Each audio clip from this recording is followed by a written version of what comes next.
kuwa aaminsan kuwa duurka jiraay duurka kuma noolaan karaan waa ku noolaanaynaa waana joogaynaa magaalooyinkana innaga iskale waa imaan doonaa waana furan doonaa aadan madoobe oo dharbaaxa kula kulmay xilli ciidan markaasi ka tirsanaa kuwa markaasi koonfur galbeed Soomaaliya ee ku sugnaa degmada Walaweyn ay si toos ah ugu beereen ciidankii ku sugnaa duleedka magaalada Baydhabo ee taabacsanaa madaxweynihii hore ee dowlad goboleedka koonfur galbeed Cabdicaziz Maxamed Xasan Laftagreen iyadoo haatan lagu soo waramayo in culays xoogan uu dareemayo aadan madoobe kadib markii ciidankii ugu badnaa ku sugan degmada Walaweyn ee gobolka Shabeellada Hoose ay xalay u ruqaansadeen dhankaas iyo markaasi ciidankii taabacsanaa Cabdicaziz Maxamed Xasan Laftagreen waxaana loo soo bandhigay warbaahinta waxaan kula wadaagi doonaa markaasi tirada ciidanka ka goostay Walaweyn kuna biiray ciidanka Laftagreen iyo sidoo kale hubka inta ay wataan qodobada kale waxa qayb ka noqonaya booliska Soomaaliya waxa ay goor soo bandhigeen markaasi dhalinyaro markaasi TikTok gacanka ah kuwaas oo markaasi lagu eedeeyay in dhaqan xumo ay ku baahinayeen baraha bulshada waxaan kula wadaagi doonaa markaasi muuqaalka markaani ay soo bandhigeen booliska Soomaaliya iyo sidoo kale dhalinyaradii ugu caansanaa markaasi isticmaalaya aalada TikTok oo haatan ku xiran xarunta CID halkaasi oo lagu marsiinayo baaritaano iyo sidoo kale markaasi howlo kala duwan qodobadaas iyo sidoo kale markaasi qodobada kale ee nagu soo kordho ayaan idin la wadaagi doonaa daawadayaal balse haddii ay tahay marka kugu horeysan soo boqoto fadlan YouTube-keena subscribe sar oo gambareelka furo muuqaalkan like sar siina share garay wixii fikirkaaga ahna qaybta hoose ee faallada noogu reeb waad ku mahadsan tahay daawashada iyo sidoo kale la jaanqaadka wararkeena mahadsanid daawada haddii aynu ku bilowno qodobka ugu horeeya markaasi ciidan ku sugan degmada Walaweyn ayaa u goostay markaasi ciidankii taabacsanaa Cabdicaziz Maxamed Xasan Laftagreen ee ku sugnaa duleedka magaalada Baydhabo ee xarunta ku meel gaarka ee maamulka koonfur galbeed Soomaaliya ciidankan ayaa lagu soo waramayaa inuu hogaaminayo markaasi taliyihii ciidanka booliska markaasi Walaweyn haatan markaasi dibadjoog ka ahaa ayaa lagu soo waramayaa in markaan ciidankan uu hogaaminayo sidoo kalena xalay markaasi maqribkii ay ka ambabaxeen gudaha degmada Walaweyn ee gobolka Shabeellada Hoose waxaana lagu soo waramayaa markaan in ciidankani markaasi ay wateen taleefanka loo yaqaan markaasi tegnaa maadaama markaasi isgaarsiintu in badan markaasi ay ka taxadireen sidoo kale markaasi ay si dhow u xiriirayeen markaasi ciidankii taabacsanaa Cabdicaziz Laftagreen oo markaasi ku sugnaa duleedka markaasi magaalada Baydhabo ee xarunta markaasi ku meel gaarka ah ee maamulka koonfur galbeed Soomaaliya ciidankan ayaa lagu soo waramayaa in ay gaarayaan markaasi konton askari iyagoo markaasi wata sidoo kale 3 cabdibile iyo sidoo kale 2 gawaari oo markaasi barabukista waxayna xalay maqribkii ka ambabaxeen gudaha degmada Walaweyn ee ciidankan marka waxa lagu soo bandhigay markaasi duleedka magaalada Baydhabo iyagoo sidoo kale markaasi muuqaalo markaasi lagu baahiyay baraha bulshada muuqaalkaasna waxa ka muuqday markaasi afayeenkii markaasi koonfur galbeed ee madaxtooyada markaasi iyo sidoo kale wasiirkii amniga ee koonfur galbeed ninkan lagu magacaabo Xasan Cabdulqaadir waxaana halkaasi markaasi soo dhaweyn diiran lagu sameeyay markaasi ciidankii ka soo goostay markaasi koonfur galbeed waxaana haatan lagu soo dhaweeyay markaasi duleedka magaalada Baydhabo soo dhaweyn tooda ugu horeysay ayaana waxa loogu sameeyay markaasi duleedka magaalada Baydhabo waxaana maalinta ka sii dambeysay la arkaya markaasi ciidan cusub oo markaan ka goosanaya markaasi koonfur galbeed iyo sidoo kale kuwa dawladda federaalka Soomaaliya ee ku sugan markaasi qaybo kamid ah dawlad goboleedka koonfur galbeed ciidankaana haatan markaasi waxay ku sugan yihiin markaasi duleedka magaalada Baydhabo ee xarunta ku meel gaarka ee maamulka koonfur galbeed Soomaaliya iyadoo markaan muuqaalo markaasi lagu baahiyay baraha bulshada ay muujinayaan in markaan ciidankan ay hogaaminayaan markaasi saraakiil sarsare oo markaasi ka tirsan markaasi ciidankii koonfur galbeed oo haatan markaasi si toos ah ugu biiray ciidanka taabacsan markaasi madaxweynihii hore ee koonfur galbeed Cabdicaziz Maxamed Xasan Laftagreen qodobada kale waxa qayb ka noqonaya booliska Soomaaliya ayaa goor soo bandhigay markaasi dhalinyaro caan ka ah baraha bulshada kuwaas oo markaasi lagu eedeeyay markaasi in baraha bulshada ay ku soo gudbinayeen muuqaalo dhaqan xumo ah iyo sidoo kale markaasi wax ka baxsan markaasi anshax iyo sidoo kale diinta islaamka iyadoo haatan markaasi baaritaano kala duwan lagu sameynayo xarunta CID Soomaaliya waxaana markaasi boolisku ay soo bandhigeen markaan in talaabo sharci ah laga qaadi doono sidoo kalena baaritaano rasmi ay ku sameyn doonaan markaan haddii markaasi lagu helo markaasi falal ka baxsan anshax xumada oo markaasi ay soo gudbinayeen raggan markaasi isticmaala aalada TikTok kuwaas oo markaasi caan ka ah baraha bulshada taliska ciidanka booliska Soomaaliyeed gaar ahaan hoggaanka baarista dambiyada qaybtiisa baarista dambiyada CID waxay gacanta ku soo dhigtay 10 eedaysane oo ka mid ah dadka baraha bulshada ka faafinaya dhaqan xumada oo ay ka mid tahay dhaqan xumada dhaqanka qowmuluudka dadka faafiya sidoo kale dadka anshax xumada faafiya waxaasoo dhan waxay sumad u yihiin dhaqan doorinta bulshada Soomaaliyeed waxaan u mahad celinaa baariyaashii howlwadeenadii ka soo shaqeeyay dabagalka kuwan qaarkood ku dhaawacmay ceyrintooda ayagoo fakanaya baxsanaya ku dhaawacmay waxaan leeyahay guul ka gaara kuwan kaliya ma hadda goobta waxa fadhiyo waa 10 qaybta guudna waxa ku xiran kuwan lamid ah ayaguna waa soo bandhigi doonaa taliska ciidanka booliska wuxuu u digayaa dhalinyarada Soomaaliyeed ee isticmaasha baraha bulshada qaybaheeda kala duwan haddii aad Facebook haddii aad TikTok haddii aad YouTube haddaadna ilaalin weysay oo dhaqanka ummadda Soomaaliyeed ay ilaalin weysay annagana ku ilaalin mayno waxaad marti u noqon doontaa qolka mugdiga ah ee aan ugu talagalnay dadka dambiilayaasha ah ee dhaqanka Soomaaliyeed iyo qaybahooda kala duwan iyo ummadda dhagaraheeda horaan u tafatirnay kuwii dadka dili jiray u daahimayno kuwa dadka dhaqankooda dooriyana inaan soo qabanno waa mahadsan yihiin CID iyo qaybta guud iyo qaybta baaris CID aad iyo aad u mahadsan yihiin way ka jawaabeen baahidii ummadda Soomaaliyeed waxaan nooga daran waxaan weydiiyay maanta midkood inuu iiga jawaabo yaa ogolaan iri walaashiisa inuu meel intuu soo istaajiyo aan weydiino walaasha see u jeceshahay xaajiga inuu habeenka ku isticmaalo kulligood waa diiday in walaashooda la weydiiyo waxayna rabaan inay gabar Soomaaliyeed weydiiyaan inay meel soo istaajiyaan ka yeeli mayno waa daba taaganahay kuwa kalena waa soo qabanaynaa kuwaana hadda si dhaqsi ah maxkamad loo horgeynaa xukun ugu dhici doona insha Allah maxkamadda awood u laana xukumi doonta waxaan uga digaynaa dhalinyarada Soomaaliyeed isticmaasha baraha bulshada Facebook qaybta baaris dambiyada waxay yeelatay waaxda cyber crime-ka waaxdaas ama waaxda la dagaalanka dambiyada ka dhaca aaladaha danabaysan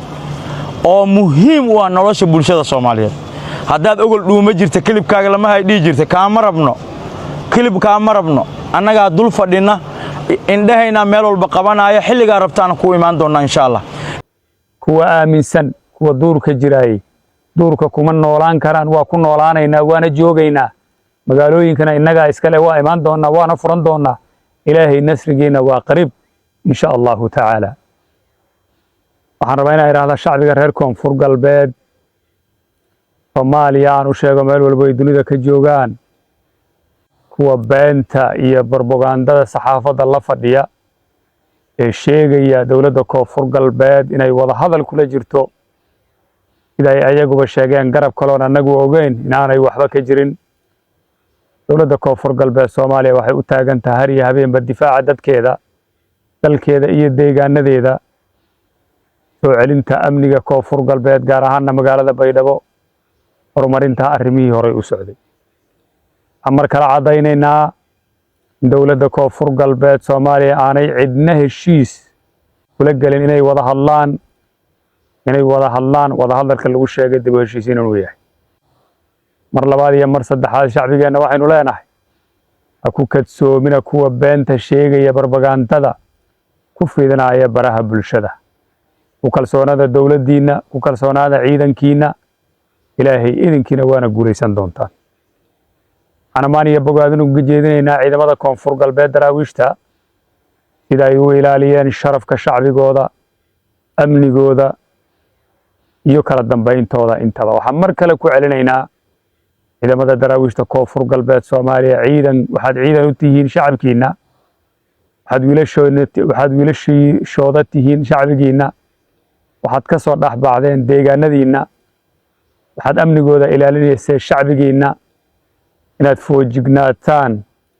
oo aad shacbigaas haba yaraatee wax dhibaato loo geysanin ciidaanan qori idin haysanin oo cadow idinku ahayn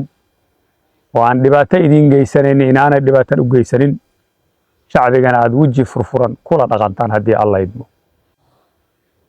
walaalaha reer Koonfur Galbeed meel walba ay joogaan waxaanu leenahay idaan horaba u sheegnay dalkeena iyo deegaanadeena waxa ku soo duulay kuwa aan ogolayn dawladnimadeena kuwa aan ogoleen inaan inagu isxakunno kuwa aan ogoleen inaan horumaro kuwa markay dawladnimadeenu hana qaadaba 5 sano iyo 10 sano goor ay gaartaba u arkaya dadkan inaanay mudnayn inay dawladnimo samaystaan ayashee waxaan ogsoonahay dib kastoo loo geysanaya reer Koonfur Galbeed waxa qayb ka kuwa reer Koonfur Galbeed ah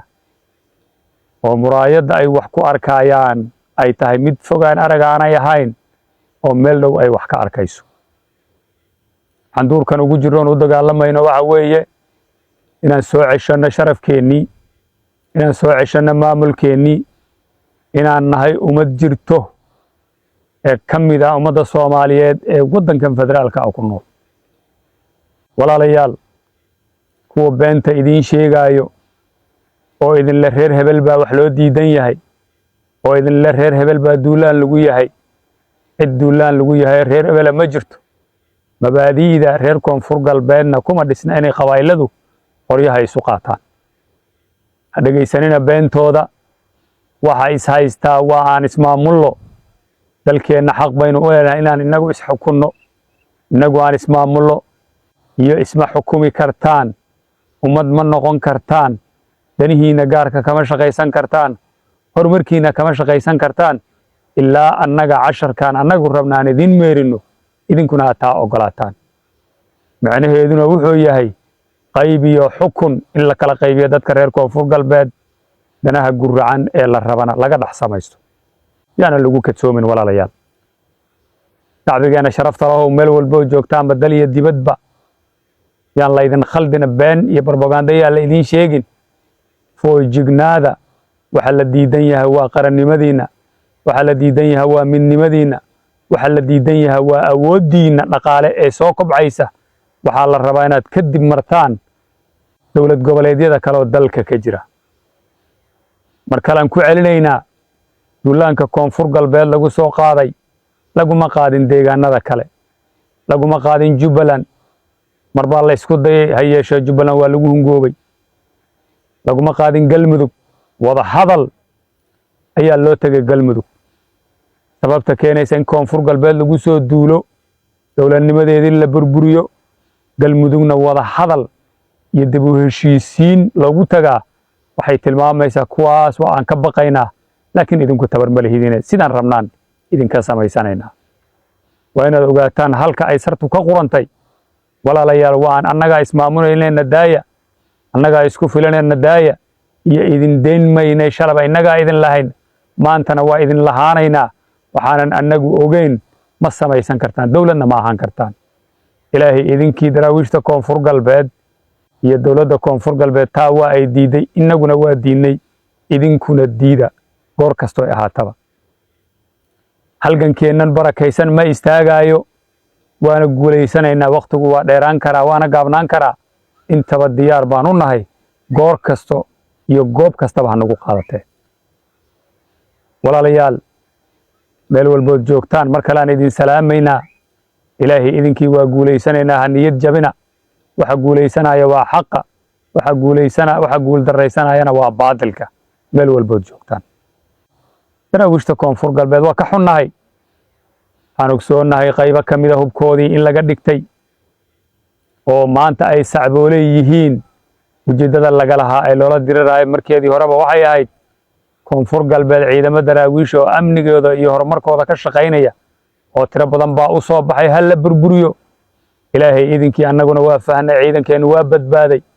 inta yaroo magaaladaas ku hartayna waxaan leenahay tusaalaha idinkugu filnaato wiilashii qoryaha laga dhigtay, qabiil ahaanna loo beegsaday, shakhsi ahaanna loo beegsaday, maanta meel u dhaqaaqaan aanay haysanin. kuwa yaroo weli naawilaya beenta loo sheegaya, saraakiisha jeebabka intay lacagta ka buuxsadaan beenta idiin sheegayow, war kuwaas waxba idinma hayaan, naftiinnana halis bay ku yihiin, qoryahana waa idinka furanayaan. marka dambana jeelashii la idin diyaariyey ee baydhaba idin qaadi weysa xamar baa laidin geynayaae inta ay goori goor tahay duurkan idinkaa iskale, magaalooyinkana idinkaa leh, ku soo biira ciidamada koonfur galbeed Soomaaliya.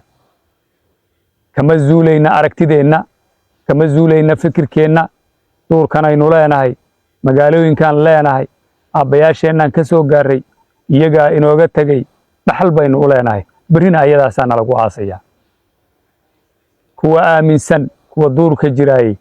duurka kuma noolaan karaan, waa ku noolaanaynaa, waana joogaynaa. magaalooyinkana innagaa iskale, waa imaan doonnaa, waana furan doonnaa. ilaahay nasrigiina waa qariib insha allahu tacaala. meel walbood joogtaan waxaan leenahay guulaysta. koonfur galbeed ha guulaysto, shacbigeeda ha guulaysato. ciidamadeennuna waxay u taagan yihiin ilaalinta amniga iyo kala dambaynta koonfur galbeed, gaar ahaanna magaalada baydhabo. baydhabana gacanta ciidanka koonfur galbeed ilaahay idinkii ayay ku soo laaban doontaa goor kastaba ha ahaatee. aad iyo aad u mahadsantihiin.